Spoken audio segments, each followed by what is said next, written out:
In this week's video, I wanted to show you two things we've been working on in the house. They may not have been very obvious in previous videos, but I wanted to capture them anyway. One is the skirting boards, which we've finished installing, and the other is correcting some tiling issues that we discovered once we inspected the tiler's work. I suppose these are the kinds of things that can happen during a build. Some things go smoothly, and other things may need a bit of work. So I'm just going to walk you through what we did and why. So let's start with the skirting boards. We decided to go with wooden skirting boards, mainly based on our personal preference. We just prefer the look of wood and the finish it gives a room compared to the other options that are used. The type of wood we used is called wah-wah, which is quite commonly used in Ghana. It's cheap, lightweight and easy for the artisans to work with, so it was a good option for what we needed.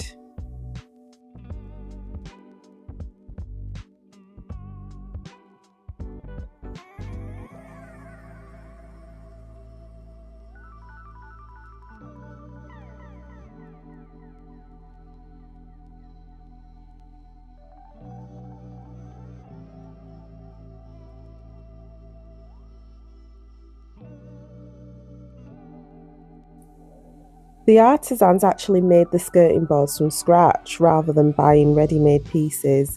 They cut each piece of wood to the correct thickness and width, and then they allowed the wood to dry properly before doing any finishing work. After that, they planed the wood, sanded it down and rounded the edges so it had a smooth finish and looked more like a proper skirting board rather than just a cut plank of wood. Once that was done, the wood was treated and left to dry again, and then it was primed, ready for installation.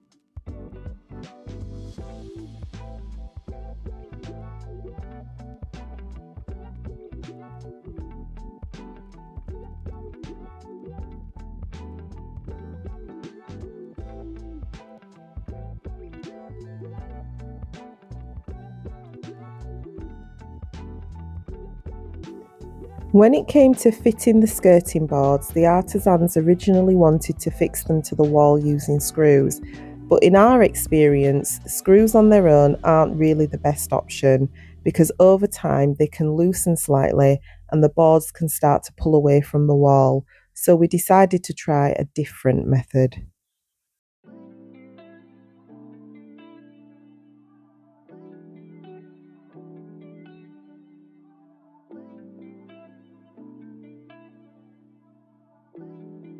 In the end, we actually used a combination of wood adhesive and screws to fit the skirting boards. In some areas where the boards were slightly pulling away from the wall, we also used concrete nails to pin them back. The artisans carefully buried the head of the nail into the wood, so once everything is filled and painted, you won't see them at all.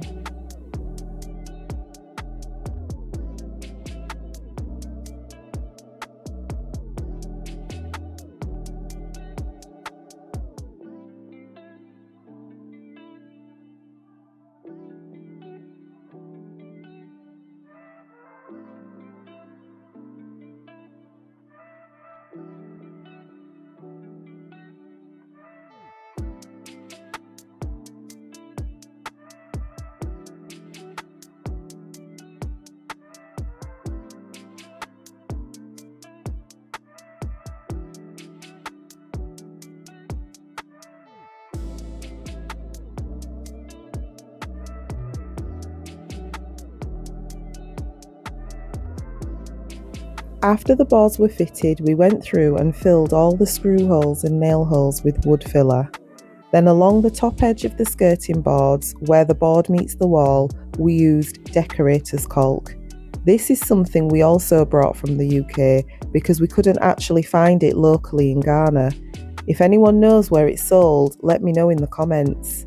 We used caulk because it can be painted over easily. The artisans were actually really impressed with the caulk once they were shown how it worked. It seals the gaps really neatly around skirting boards, door frames and corners, and it gives a much cleaner finish before painting. Everyone was asking where it came from and whether we could bring more from the UK.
The skirting boards aren't completely finished yet. They still need to be undercoated and then painted white, which will really brighten up the rooms and make everything look more finished. There's also a small gap between the bottom of the skirting board and the tile floor, and we're planning to seal that with white silicone so it blends in with the boards. One thing we made sure of is that we didn't install wooden boards in areas that are prone to a lot of water, like bathrooms, because wood obviously isn't ideal in wet areas.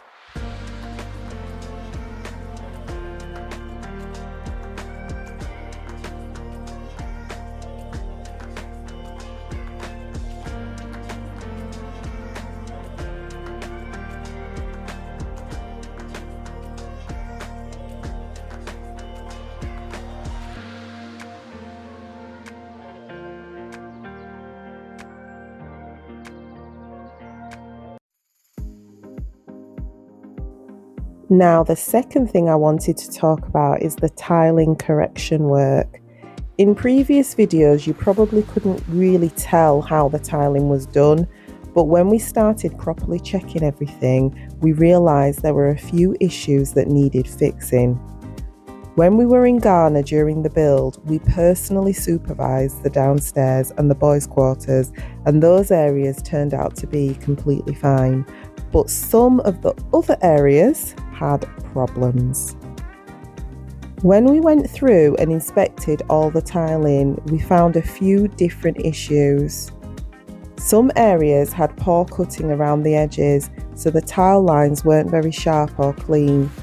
In other areas, the grouting hadn't been done properly, which affects both the look and the durability of the tiles. We also did something called a sound test, where you lightly tap each tile to check whether it's fully bonded underneath. If a tile sounds hollow, it usually means it wasn't fixed properly. Interestingly, the worst issues were in the areas the tiler completed last. This included the balcony, the porch and the patio, and those areas are actually quite important because they're exposed to rainwater, so the tiling really needs to be done properly there. Inside the house, the tiles themselves were mostly okay, apart from a few hollow spots, but we did decide to remove all the grout and filler and redo it throughout the house to make sure everything was properly finished. To fix the hollow tiles, we actually ordered a tile repair kit from China. It's also available in the UK, but it was much more affordable ordering it from China. So this is what it looks like. Basically, what you do is drill small holes into the grout lines around the hollow tile and then inject the repair liquid into those holes. The liquid flows underneath the tile, fills the hollow gaps and then dries to hold the tile firmly in place. so it saves you from having to remove and relay the tile completely. Fingers crossed it works. The balcony was where we found some of the biggest problems. Too much mortar had been used under the tiles, which actually caused the tiles to sit too high and touch the railing. And because they weren't laid with the correct slope, any rainwater would collect in the middle of the balcony instead of draining away. So the only real solution was to remove the tiles and start again.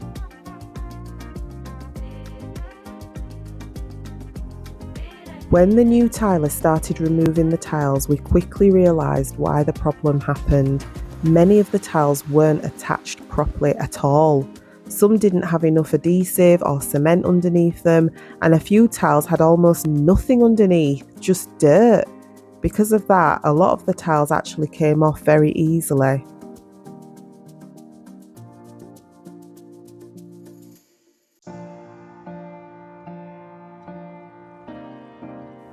The good thing was that most of the tiles were still in good condition, so we were able to reuse them. We only had to buy a few replacement tiles, which helped reduce the extra cost, which is nice.